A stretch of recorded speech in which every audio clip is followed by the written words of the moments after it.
சொல்கிறாங்க அப்படின்னு சொல்லி கேட்குறாங்க. சரிதான், ரூமுக்குள்ளேயே அடைச்சிருந்தா ஒரு மாதிரி இருக்கும்.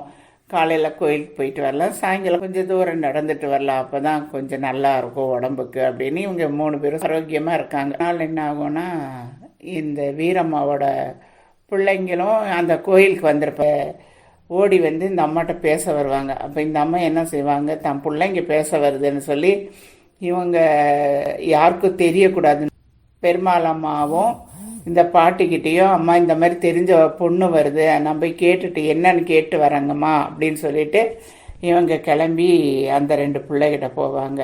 அப்போ அந்த பிள்ளைங்களை பார்த்து கேட்பாங்க, எங்கம்மா வந்தீங்க, உங்களுக்கு என்ன வேணும், யாரை பார்க்கணுன்னு கேட்பாங்க. என்னம்மா எதுவும் தெரியாத மாதிரி கேட்குற, நாங்கள் உங்கள் பிள்ளைங்க வந்திருக்கோம்மான்னு. எந்த பிள்ளைங்க வந்திருக்கீங்க, எங்கே வந்திருக்கீங்க, நான் இருக்கிறேனா இல்லையா, செத்து போனானான்னு பார்க்க வந்திருக்கீங்களான்னு சொல்லி அந்த அம்மா கேட்பாங்க.